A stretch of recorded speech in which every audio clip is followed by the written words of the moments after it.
They say the mirror is a window to the soul, that it only reflects what you give it. You smile, it smiles. You cry, it cries. But what if everything you were taught about mirrors was a lie? What if the glass isn't a surface but a barrier, a cage for something that's been watching you since the day you were born, just waiting for you to blink? In 1998, a classified document was leaked from a private cognitive research facility. It was titled the Mirror Protocol. It spoke of a phenomenon known as the reflection lag. The document had one single chilling rule.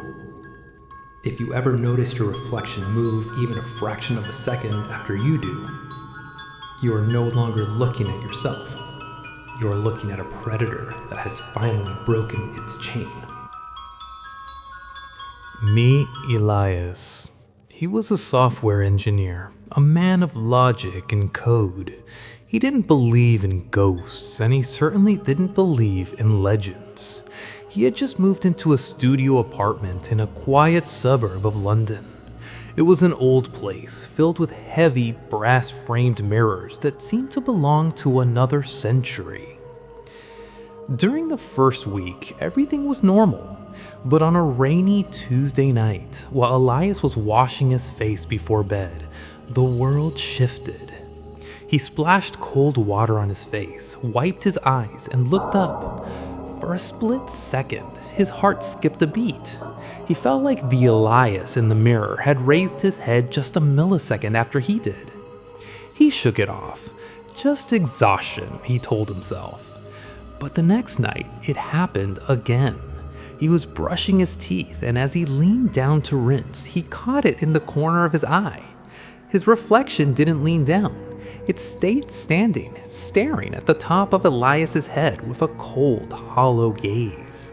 And when Elias slowly looked up, the reflection was smiling. It was a wide, jagged smile, wider than any human face should be able to stretch.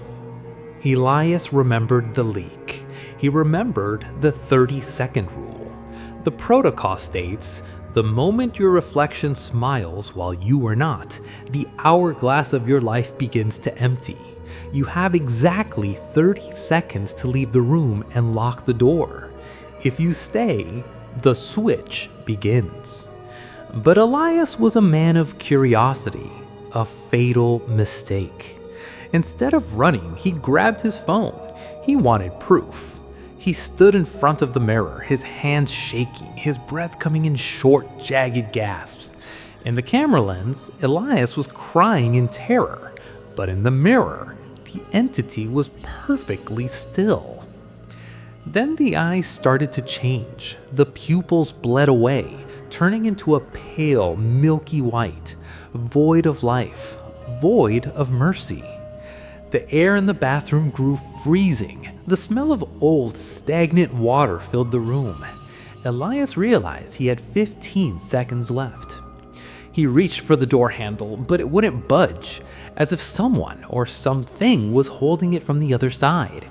He looked back at the glass. The entity wasn't just a reflection anymore.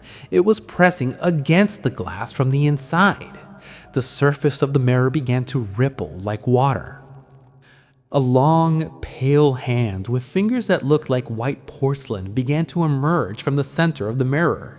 It didn't break the glass, it moved through it. 10 seconds. Elias remembered the final rule of the protocol. Never break eye contact. If you look away, you give it permission to finish the switch.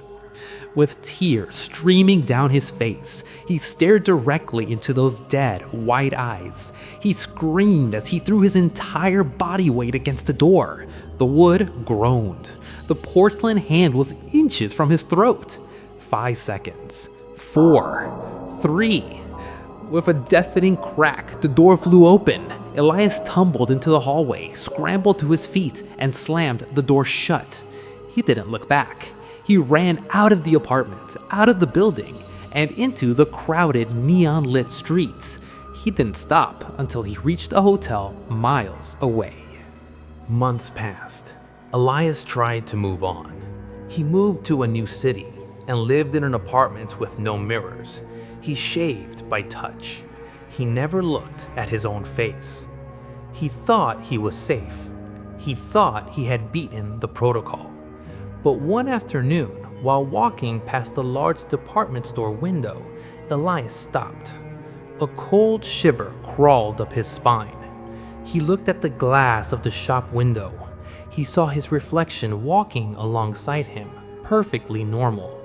Elias let out a sigh of relief. He thought the nightmare was over. But as Elias kept walking, his reflection stopped. It stood there in the glass, watching Elias's back as he walked away.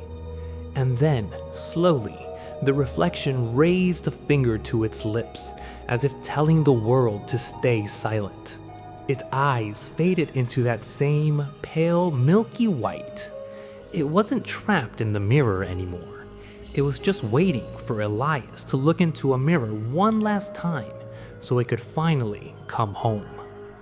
So, before you go to bed tonight, go to your bathroom, wash your face, and as you look up, check the corners of your mouth, because if you see a smile that isn't yours, don't stop to think.